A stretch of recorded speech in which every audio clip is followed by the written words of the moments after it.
We've been told a very specific story about the boy with the lightning scar.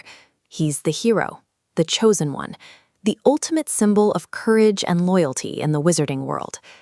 The status of a chosen one is fundamentally a marker of immense power, leaving the question of the individual's actual morality entirely open. Look at the physical reality of his identity. From the very beginning, a fragment of Lord Voldemort's soul is literally embedded in his mind. The same dark magic that fueled history's most feared wizard is physically present inside the supposed hero. While the public remains unaware of this dark connection, they are still complicit in the hero's trajectory.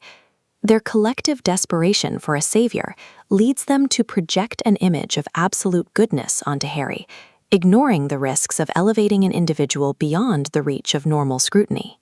When a society demands a savior so intensely a beast stop looking for warning signs, they begin the process of building an icon that is impossible to hold accountable. The hero and the villain in this story start from the exact same place. Both are orphans. Both grow up entirely isolated, and both suddenly discover they possess immense magical power at a highly impressionable age. Their paths diverge based on how they process that early trauma. While the villain turns toward immediate control for security, the hero initially leans on the community that rescued him. But look at the hero's consistent behavioral patterns. He routinely sneaks into restricted areas. He uses dangerous, unregulated magic. He defies adult authority figures, even when he lacks the context to understand the stakes.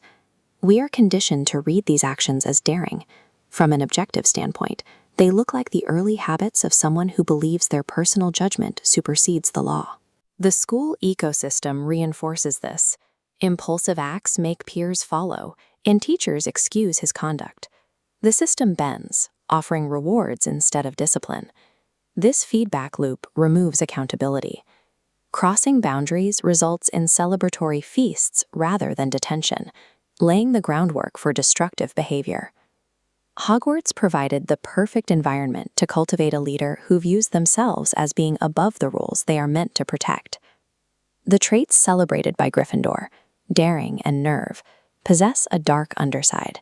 Without restraint, they can transform into arrogance and a dangerous certainty in one's own moral superiority. Imagine the shift that occurs when a hero like this looks at a corrupt ministry or a weak government and decides the established order is too fragile to protect people. We already see him lash out in moments of intense anger, using magic fueled by emotion rather than discipline. It is a small step from using that power for a noble cause to seizing control of a system he no longer trusts. This wouldn't be driven by a desire to be evil. It would be driven by the unshakable conviction that he is the only one capable of fixing a broken world. The most dangerous tyrants in history don't set out to destroy.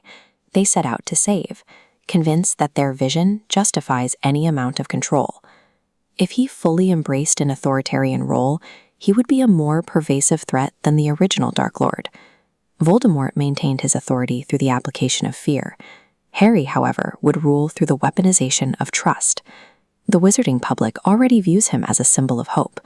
Because they already believe in his heart, he wouldn't need to conquer them with a wand. The population would willingly surrender their own agency to his judgment. This bottom-up power dynamic creates a seamless regime. When a population chooses to stop questioning their leader, the leader no longer needs to use force to maintain order. If we move past the ideas of destiny and prophecy, we see that the only barrier separating the hero from the dictator is a fragile series of ongoing choices. He must choose empathy over the convenience of power. He must choose personal sacrifice over the ease of dominance every single day. The boy who lived was never guaranteed to be good. He exists on a razor-thin line, always one decision away from becoming the very monster the world spent decades trying to defeat.